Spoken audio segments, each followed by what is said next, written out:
Ladies and gentlemen, boys and girls, welcome back to Invitation to the Cookout. It's your two favorite co-hosts, your boy, the Alex Mack.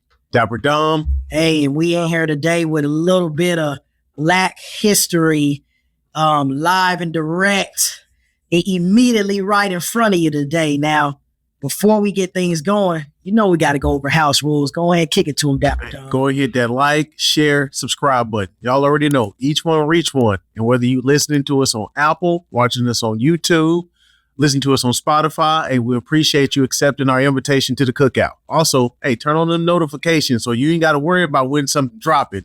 You'll just know when it dropped. Now, I'm going to let our guest introduce himself today.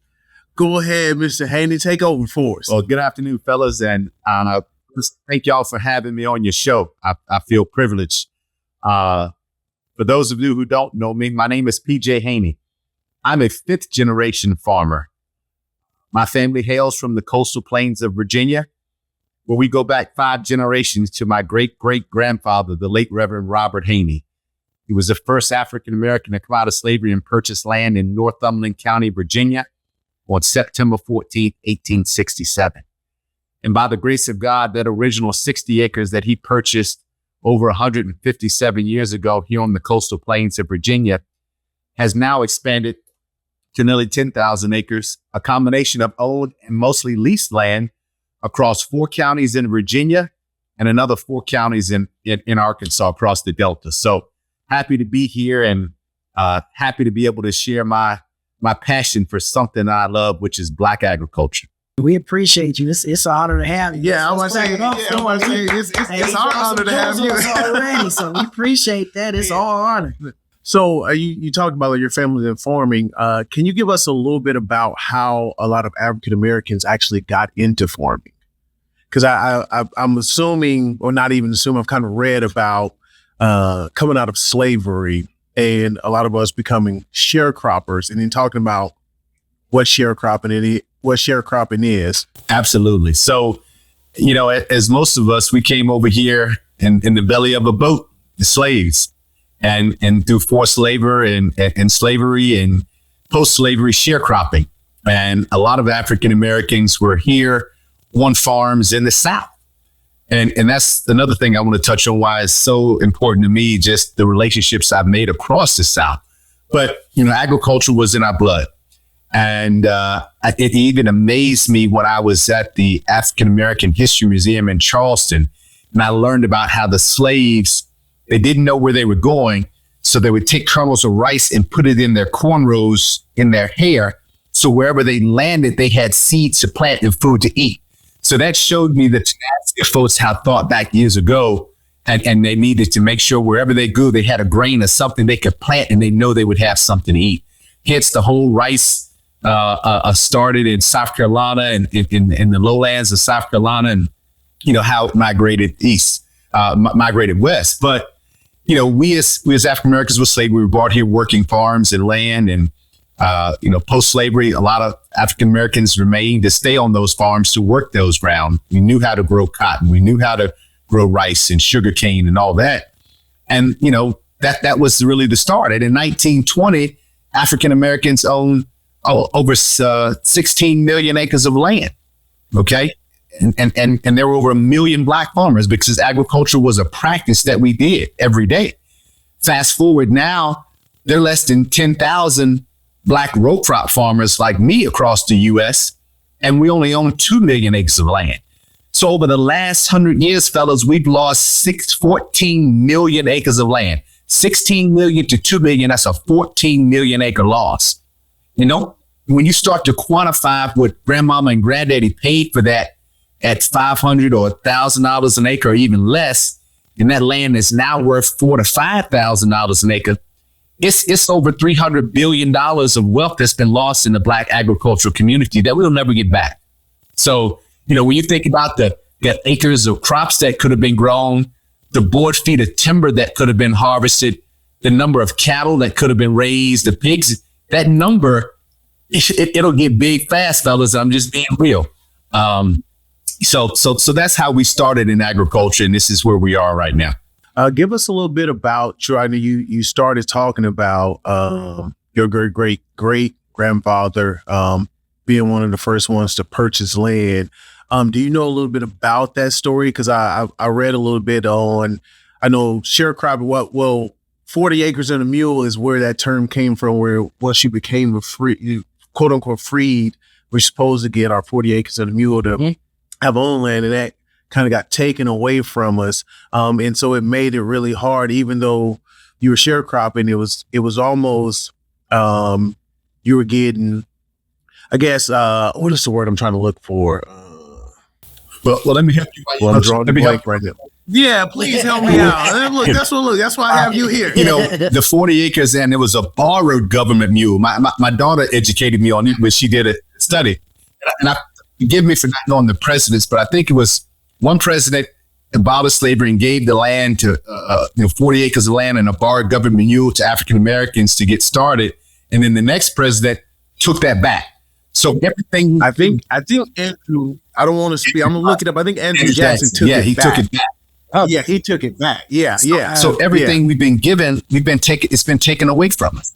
And fast forward when we look at now what started off as a legacy. I mean, what I really appreciate is the opportunity to really live my childhood dream, and that was to go to work every day, working with my dad on the farm.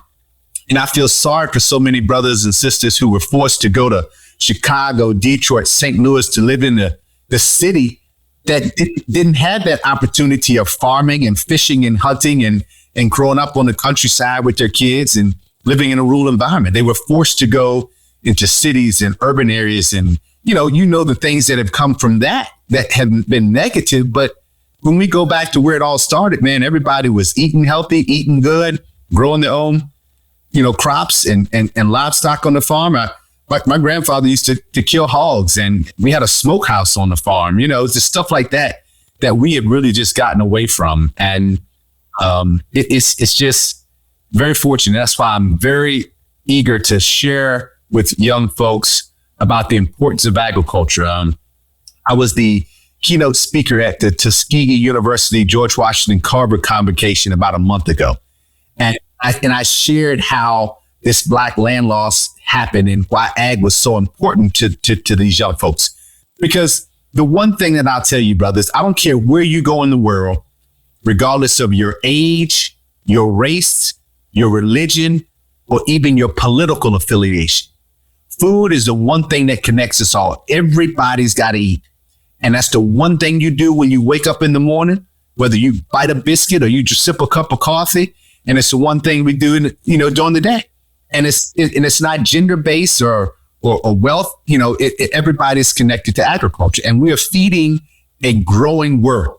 Right now, agriculture feeds over 8 billion people a day. And by the year 2050, that number is going to be over 9 billion. Other countries are outpacing us. And when you have more people, guess what? You got more roads, more houses, more buildings, more infrastructure, less and less and less soil to grow food on. So we're going to have to be sustainable because we're going to have to grow more with less. And that's why the future of ag is exciting to me. Are there any specific things that you feel like is attributing to maybe the lack of interest in our community around agricultural farming, or is there, you talked about that gap a little bit, is there a gap? And then what do you think is maybe contributing, to that within our community? Well, let's go back. Think about post-slavery and sharecropping. A lot of Black families were in the South, raising farms. But as that Southern migration took place and jobs in the North started to open up, and families started moving to Detroit to work on the assembly line for General Motors, in Chicago and St. Louis for cities, those folks went north, but they sent that money back south down to mom and daddy back in the South. And guess what? When those kids got in trouble, the first thing they did, and you going back down to work on that farm with your granddad. So we in our community is some of the farm to hard work and trouble. Like, man, I ain't sure to go back down on that farm no more. Granddad about kill me picking that cotton back there. So now baby boomer generation that's in their 50s and 60s have always attributed that back to hard work. And we've always want our kids to do better. We want you to go to college. We want you to get an education. We want you to sit in your suit and tie all day, not have to go chop no cotton or pick no fields. Well, it's got you out of the independence of being your own boss with that 40 acres to be confined to that 4x4 cubicle that you sit behind that computer screen all day long. That's what's really changed the game. And now agriculture has become so tech, bro. You can get in that tractor with that white shirt on and in that air condition with XM radio and a little refrigerator under your seat and got everything that you got in your car, in your office. So, you know, we in our community is not aware of the advancements that agriculture has made over the last 20 years. I mean, when I get in the tractor now and turn around at the end, I hit a button, I let go of the steering wheel, and the tractor is driving itself down the field, and I can check emails and just look back every now and then, make sure everything is working good. And if something stops working on the planter, I'll hear a noise go beep, beep, beep, beep. You know, row 16, stop planting. Something's wrong, to go check it. Technology is really evolving the work now. So you naturally gravitated to the family business. Because, you know, sometimes you have a family business, you see your parents working. It's like, I don't want to go down that lane. I want to pick my own lane. Like, when did you know you wanted to follow in your great grandfather's footsteps and your dad's footsteps? Like, when did you know that that's what you wanted to do? So, you know, I was the oldest of 5. I have 4 younger sisters. And, you know, by the time I was 7 years old, my sisters were either beating me up or trying to trick me to play with doll babies. So I hit the door early, every chance I could, to get out the house with dad on the weekends. And I tell people that my dad really tricked me into farming, because by the time I'm 8 or 9 years old, I had my own tractor. I had my own pickup truck. I was doing everything that a grown man at 45 years old was doing on that farm. So when I left school on Fridays, most kids would go get on the school bus. Well, Daddy would leave a farm pickup in the teacher parking lot for me to get in after school and drive to whatever field they were working on, or either he had one of his hands to pick me up on Fridays. When I got to the field, he had 4 tractors working. My tractor be sitting on the side.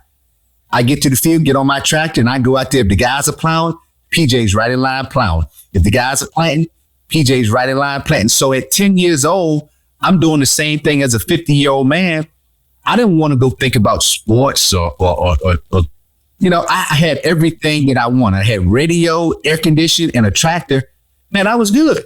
I run the wheels off of it. And because I enjoyed it so much, I think Daddy realized I was good, cheap labor. So he would just buy new tractors and I just drive the wheels off of them. That's what, you know, he liked doing it. It worked out for both of us. But really what it did, fellas, in all honesty, it let me focus. I didn't want to go hang out on Friday night because I knew Daddy was going to call a roll on me at 5:30 the next morning.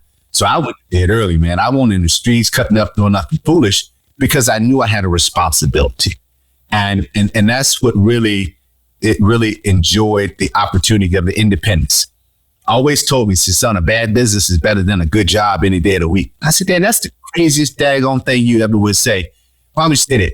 Because can't nobody walk in and fire you any minute, and you're your own boss. You set your own destiny. See, that's something I've always had ingrained in me, and I've had the independence of wanting to do. And you know, never been afraid of hard work. You know, we work 100 hours a week sometime. It doesn't faze me, because that's my calling. That's what Yeah, absolutely. Yeah. So I know you got started in Virginia, Chesapeake, Virginia area. Can you tell us what do you grow in that area, and then how did you end up in Arkansas? Like how did you guys? Oh man! So look, we're located on the Chesapeake Bay region. We're halfway between Norfolk, Virginia, and Washington D.C. in that northeast corner of Virginia, known as the Northern Neck, the northeast corner of Virginia. We're not the eastern shore across the Chesapeake Bay. We're on the western shores of the bay, about 80 miles east of Richmond, Virginia. And, you know, I grew up here in a very non-diverse farming environment. And my dad, you know, and my grandfather raised pigs when my daddy was in college.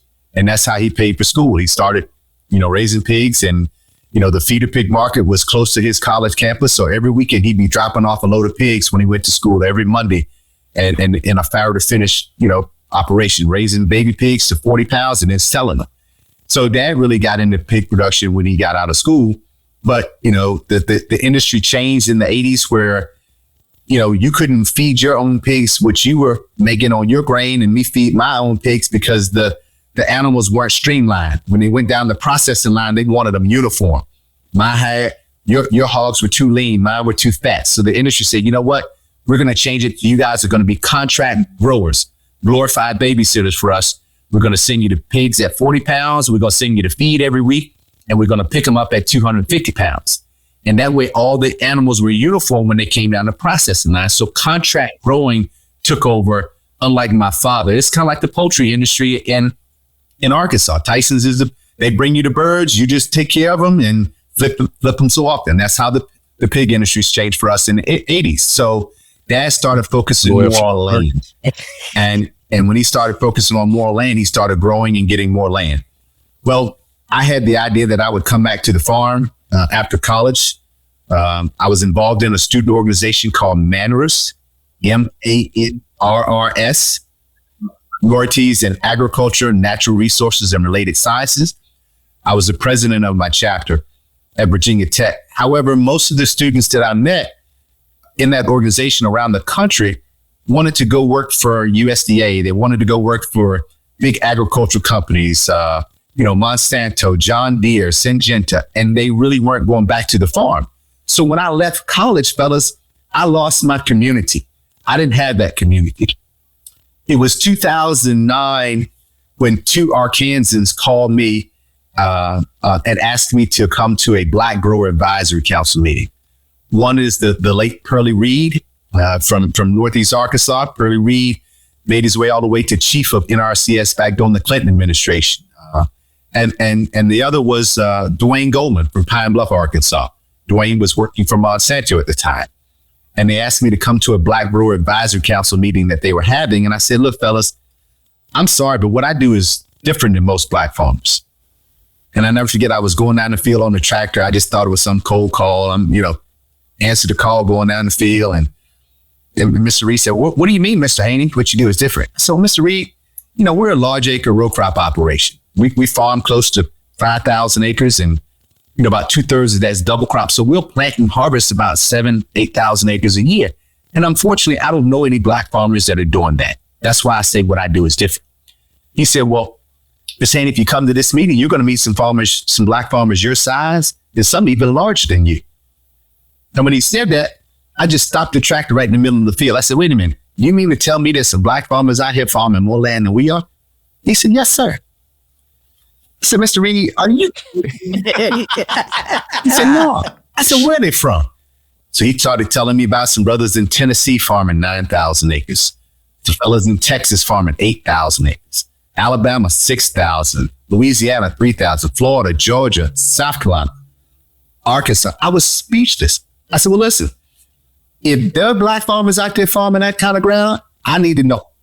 So sign me up for that meeting. Fast forward, they flew me to the Monsanto headquarters in St. Louis, Missouri.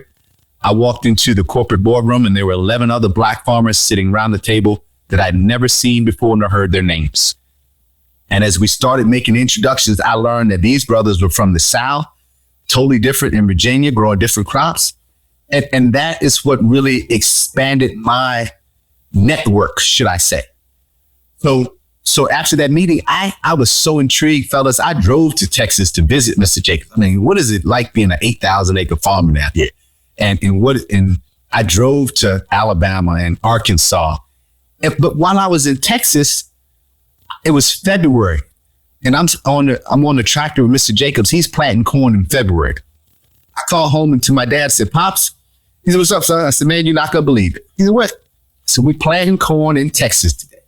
He said, do what? In February? I said, yeah, man, Mr. Jacobs got this planter strung out. I said, what y'all doing at home in Virginia? He said, son, we got 3 tractors pushing snow for the highway department. We had a snowstorm come in and we're pushing snow. So immediately my ag econ gears got to turning because I knew we had 4 planters sitting in the shed that we wouldn't use until mid-April. I said, we got equipment sitting in the shed. If land farmers down south are working, if I had a farm down south, I could move some of this equipment down there to start farming earlier. So I didn't, that's what really gave me the idea to expand. on that opportunity. So meeting those other farmers, and learning and increasing my network gave me the confidence to want to go to the South. And, my father, my family supported me. And I stepped out to the Delta 10 years ago to start farming. Had no idea God would open the doors for me that he's had. And we've been able to expand our operation, now to Arkansas. And yeah. As you tell your story, the word that comes to mind for me is exposure. Like, Man, absolutely. Yeah, like for sure. You didn't know that there were other Black farmers. And so you don't know about Alex's background, but Alex is a food scientist. Yeah. So he went to Alabama A&M. Yeah, actually, I was a former two year president of Manners myself at Alabama A&M. So when you said that, it just kind of put a smile on my face. Just remember that, because that was the exact word that came up, was exposure. Like, I feel like a lot of the things, one, for me, it helped me understand that the word agriculture was more than just traditional farming. And it's all the different things that you talked about in terms of ag ecom and doing farming as a business. And then how do you, kind of like you say, flipping the bird from there, right? So I do feel like a lot of what I've been able to do goes back to being in a similar spot that he was, and having people around me that was just like, man, this is what I can do with what I'm studying. So that is definitely the word that came to mind for me. But also, I tell people, agriculture in our community, we often think about it just plows, cows, and sows, right? And That's it. I tell students, you like chemistry? Hey, why don't you go to develop the next $600 a gallon fungicide I got to buy from Syngenta or FMC to my crop? You like accounting? Well, why don't you go try to finance these $600,000 combines and tractors that we got to buy? You like marketing? Do the advertising for the new machinery and the seed promotions for chemistry.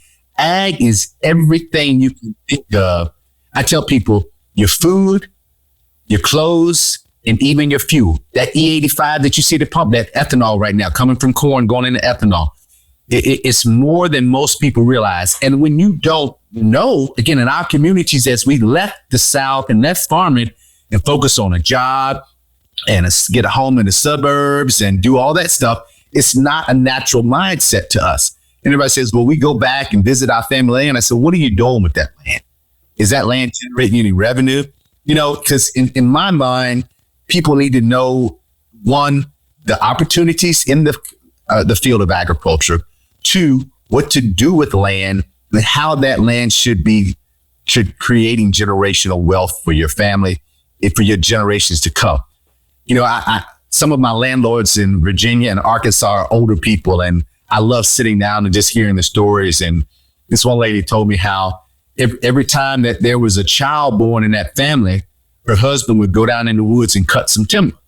And he knew that 20 years from now, when that kid was ready to go to school, that'd be a new crop. He could go harvest that for some money for that kid to go to tuition.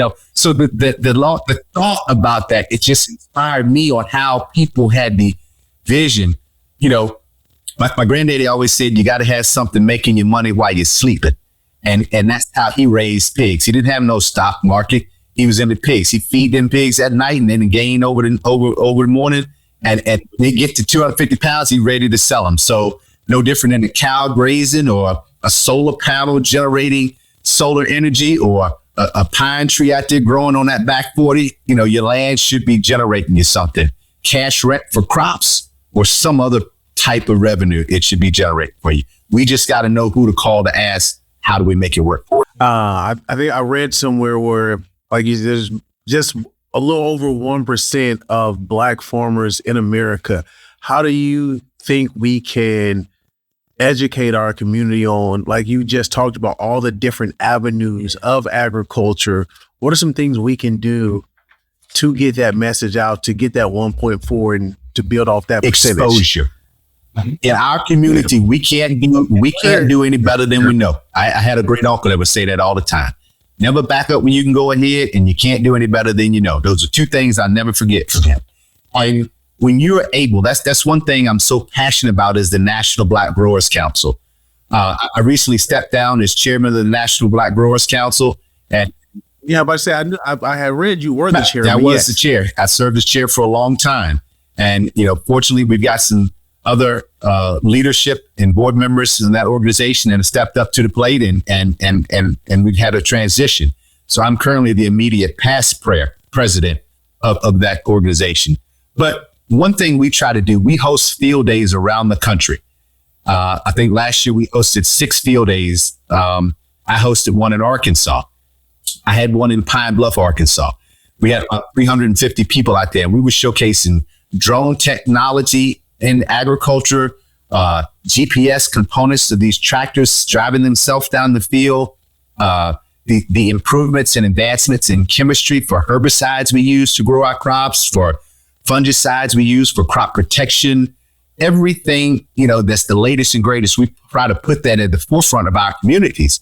And we love having children and come out to see it, to be a part of it.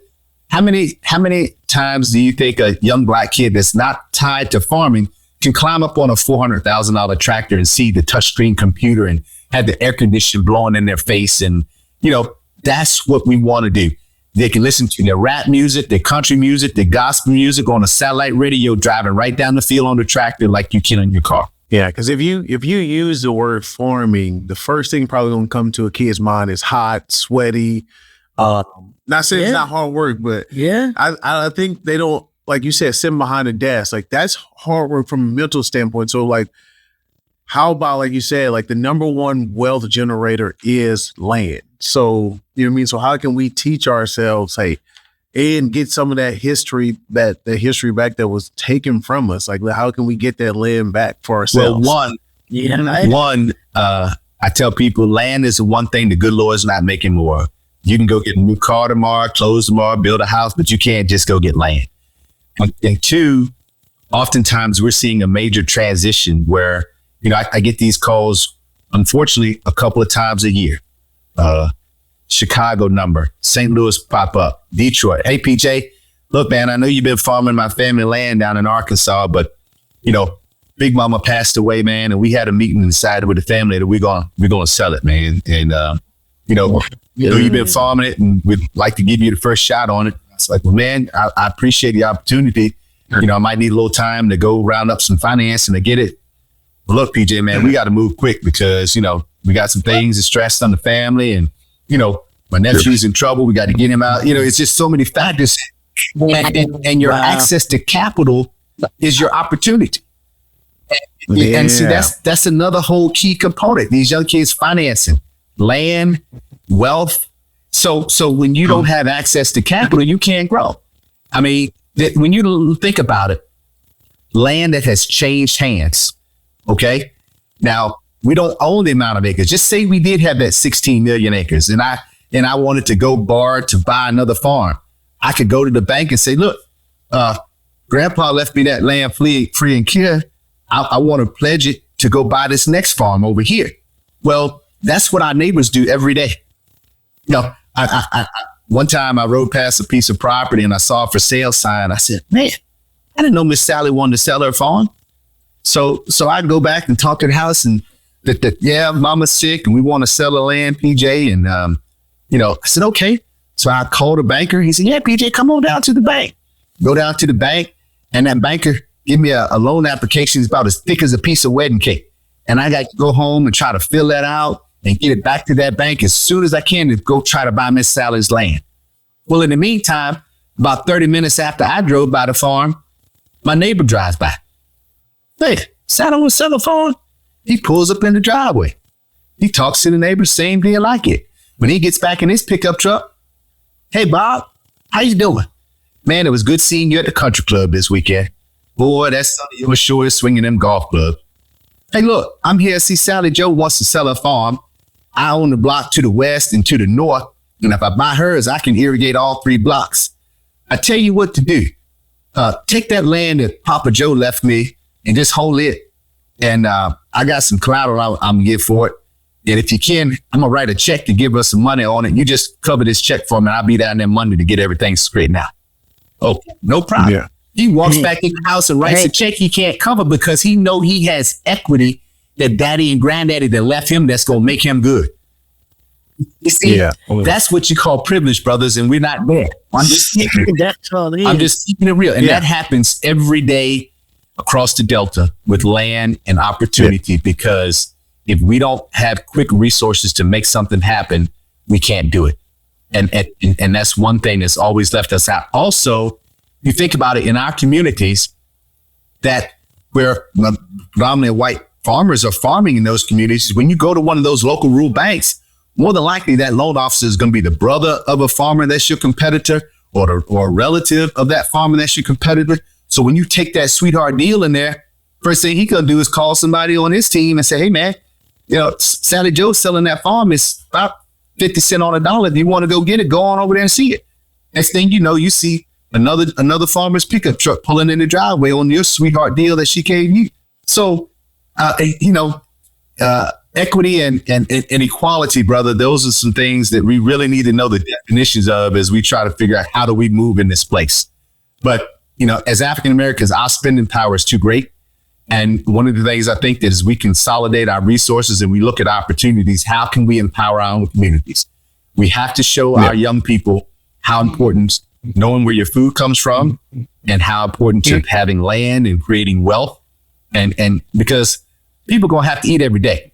I told one of my college fraternity brothers, like, hey, Phil, why are you always talking about buying land, man? You need to look at stocks. Man. Why don't you come, look at these tech stocks? I said, bro, you can't eat that tech.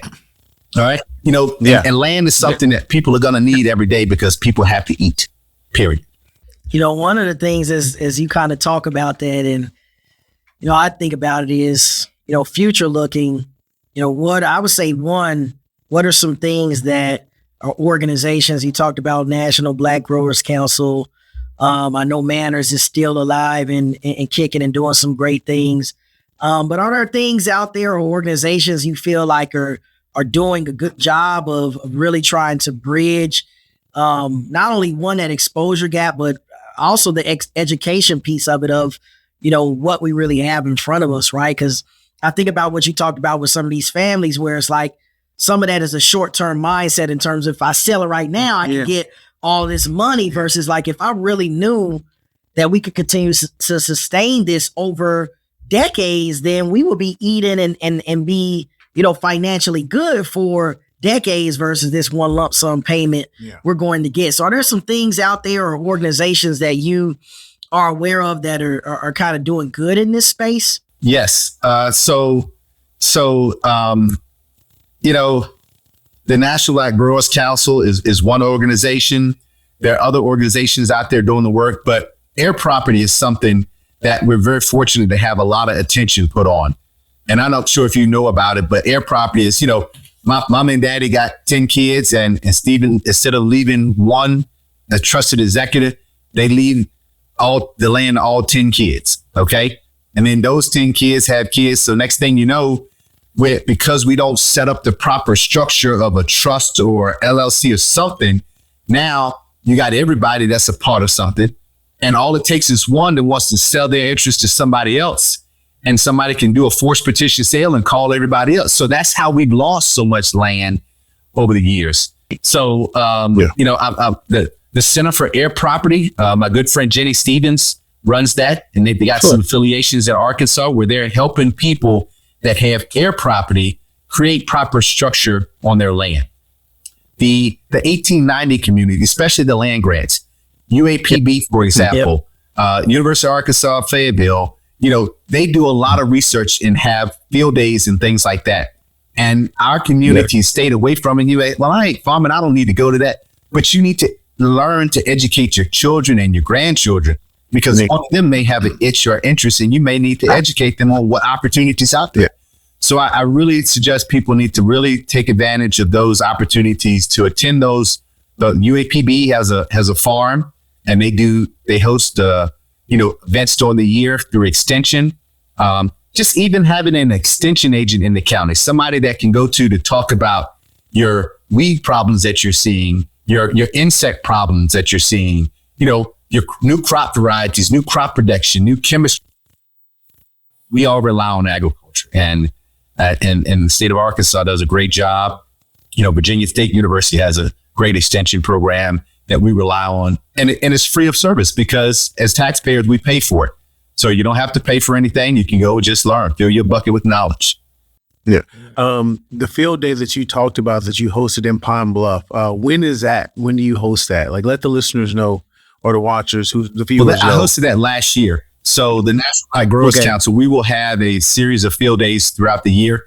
It'll be on our website pretty soon once we finalize all the locations and the sponsors and partners that we're going to have. But National Black Growers Council is a nonprofit organization. You can find it on our website. And, excited to really be able to showcase the latest and greatest in agricultural advancements to our community, and especially young people in those communities. And where can we learn more about Haynie's Farms? So my family, Haynie Farms is an entity that I started here in Virginia, but more recently, we've come together and we've formalized Haynie Family Foods. We are trying to capture more value for what we grow. And being in the rice industry has allowed me to see that downstream opportunity. For 5 generations, we've grown wheat in Virginia. But now I look at it, there's more value in flour than it is wheat. You can go into the grocery store and pay more for a 2-pound bag of flour than I would get for a 60-pound bushel of wheat that I would sell because I'm selling off the Chicago Board of Trade. In the commodity business, unfortunately, I'm getting the same price today that my grandfather got 40 years ago. Yeah. And you think about it, most of you might be familiar with the stock market, and stock markets. Well, we rely on Chicago Board of Trade, the commodity markets. Okay. So you can go on Chicago Board of Trade and look and the market goes up and down. And that's our livelihood. Unfortunately, we have to now see what's happening globally. If there's a drought in Argentina or South America is having a bad year, we might send prices because we're all part of a global supply chain now. All the soybeans and corn that's processed that's grown in Arkansas, what's not needed for feeding chickens and domestic supply, it's barged down the Mississippi River or the Arkansas River and it goes to the Gulf. It gets loaded on a Panamax ship down there that goes around the world. We're feeding the world with the crops that we grow in Arkansas. However, we got to look at it as, how do we capture more value? Because, they say insanity is doing the same thing over, expecting different results. 40 years ago, my granddaddy sold corn for $4 a bushel. 20 years ago, my daddy sold corn for $4 a bushel. And presently, I'm only getting $4. I just saw a text from the markets here earlier. The market for corn today is $4.38 a bushel. However, granddaddy's combine cost $60,000. Daddy's cost $200,000 25 years ago. And a new one for me today is $600,000. Now, I know that advancements in technology and seed and chemicals probably allow me to yield a few more bushels than what daddy and granddaddy did, but it's not enough to go from a $60,000 combine to a $600,000 combine. So what I'm trying to figure out is how do I capture more value? So that's why we're looking at, instead of selling wheat, we want to sell flour. Instead of selling canola, we want to sell canola oil. Instead of selling the rice that we grow on our farms to other mills, we want to process it ourselves to sell our family brand of rice in our own bag. Therefore, you as a consumer can take advantage of what we grow sustainably, responsibly, and offer you some of the healthiest product available. And you don't have to worry about rice coming from some other country that you don't know what was sprayed on it or how long it's set on a hot shipping container to get to your dinner plate. Yeah. Well, at the Cookout, we like to say you're going to leave with more than food on your plate.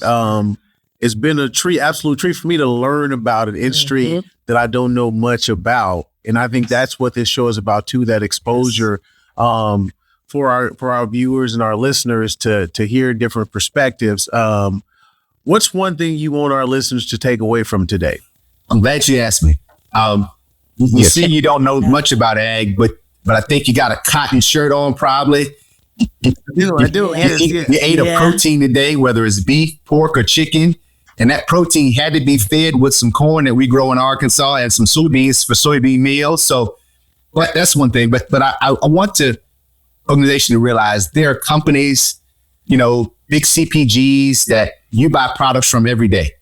PepsiCo, Frito-Lay, you buy potato chips, And when we think about it, as Black farmers, it's only a handful of left. We're the smallest herd of all farmers, Black row crop farmers. You can throw a rock out in any direction in Bentonville and probably find a Black farmer growing produce or urban farmer. But finding a Black row crop farmer is by like needle in a haystack. And that's one thing across the Delta. There are brothers and sisters that are doing really well, and I'm happy to be part of that small fraternity. But I want your listeners to think about it. I can name you 10 Black corn farmers probably, but I can't name you one Black-owned corn processing plant. I can name you 25 Black soybean farmers, but I cannot name you one Black-owned soybean processing plant. I can name you 10 wheat farmers, but I cannot name you one Black-owned wheat processing facility, turning wheat into flour. I can name you Black cotton farmers. And think about it, as slaves, we came over here, picked cotton, and we still farm cotton today. But there's not one Black-owned cotton gin in the whole United States. Black farmers grow peanuts. Peanuts are processed, but there's not a Black peanut processing facility in the United States. Same thing with sugarcane. And finally, there's one Black-owned rice mill in the United States. And I'm fortunate my family is part of that. And we're in Pine Bluff, Arkansas. So when you think about the downstream value that comes off the crops you ride by in the field, who's capitalizing on that crop? And I think when we look at telling our children the story, and that's one of the reasons for Haynie Family Foods. I don't see my daughter that's at med school driving a big tractor like I love to do. I don't see my son that's in law school sitting on a big combine all day long. I love for them to do it. But I've started Haynie Family Foods to give them the option to be part of a business and not necessarily have to farm if they don't want to. And that's what we're trying to do here is create something, the land that my family has worked hard to acquire, to be able for the generations to come to reap the benefits of that, even if they don't farm. That the crops that are grown on the land can be processed and they can offer that product to people that respect and want that. So that's the one thing I like to pass on to your listeners. Value added. Who gets it? Okay. Me, what's mine? As you were asking that, I was thinking, and I had the song, I had the Free Your Mind by Invo. Free Your Mind. Yeah. Don't be so shallow. That's my thing in terms of like, the world is bigger than what we see. Yeah. So a lot of times I think about that in terms of how many times that we talk about, okay, people's perceptions, what our mind thinks about in terms of agriculture, and what we think about in terms of farming, right? And I think it's limiting us in terms of something that can be generational, but also legacy changing. We use that word quite a bit on this podcast in terms of, how it can be set up, the avenues that it can give you. So for me, it's really just free your mind of the preconceptions and the assumptions that you have, because this is really great, not just history, but present and future that, he's sharing with us in terms of, somewhat of a blueprint to, some of that freedom and generational life cycle type things that we can benefit from. So that's mine. Free your mind. Yeah. I think I'm going to piggyback off you a little bit. I think it's that expose yourself to other opportunities. Like you said, like we're quick to throw our kids into sports and things like that, but let's expose them to other things as well. Maybe they'll take an interest in it, maybe they won't, but at least they'll be educated about it and the opportunities that they could have in that space. So that's mine. Just expose myself, our kids, our communities to other things that we're not familiar with. I agree, fellas. And the one thing we always need is resources. Who can we go to that's going to talk to us? And I'm happy to help, for your listeners. HaynieFamilyFoods.com is our website. You got the National Black Growers Council.com is another resource. And the other one is the Center for Air Property. My good friend, Jenny Stevens, that runs that I mentioned earlier. If folks having issues with land and air property and trying to get clear title and deed to it, look up the Center for Air Property. And there's a team in Arkansas that can help them with that. The National Black Growers Council and definitely Haynie Family Foods. We're looking to offer what we do to you and your families as safe, sustainable products that we grow from our farm. Yeah. Yeah, we appreciate you educating us. We appreciate the gems that you dropped today. It's been a joy. Look, I know you said you work 100 hours a week, so we thank you for taking a break to talk to us today. We appreciate We generally you. wrap up that much with planting and harvest season at that peak on those hours. But look, I need you fellas to come on down and hop on the tractor with me one day so you can be your own testimony to your listeners, what you saw, what you witnessed when you got on it. So when all right, we gonna do it. Yeah, let us know when you come up. We gonna make it about happen. another 30 days, we're gonna be in full swing. So just give me a holler and we can come on right across the Delta and come see it, touch it for yourself. Yeah. All right, that sounds good. That sounds awesome, man. Appreciate it. Yeah, we look. Matter of fact, we're going to show up and we're gonna record it too far. Oh yeah, we gonna show. We gonna show a little something. That's what we want to do. That's how we tell the story, fellas. That's how we tell the story. Absolutely. So I commend y'all for what y'all you're doing. Try to keep enough dirt on your boots to keep you grounded, and people know when you up. and when you walk in the room, they're gonna respect you with that dirt on the boots because they know you don't take no mess and you food on the table, fellas. All right. Yes, sir. We appreciate you, PJ. Listeners, we appreciate y'all. Hey, we Be out. blessed, fellas. Yes, thank you. Yes, sir. Thank you.